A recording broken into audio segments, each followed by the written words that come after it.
ভিজে গেলে তো তুমি। মা তরমুজ কেমন লাগে? ভালো লাগে। তুমি আরো তরমুজ খাবে? তরমুজ বেশি টেস্টি। কেমন লাগে বলো তো তোমার কাছে? কেমন? ভালো। শুধু ভালোই লাগে?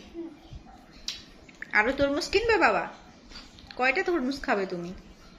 অনেক বেশি। অনেক বেশি। তুমি বাবাকে তখন কি বলছো? তরমুজ। বাবাকে জিজ্ঞেস করো তরমুজ টেস্টি। তারপর কি বলছিলে তুমি বাবাকে? ওষুধ কিনতে মায়ের অন্য আর কিছু নাই। আর কিছু না, এটাই।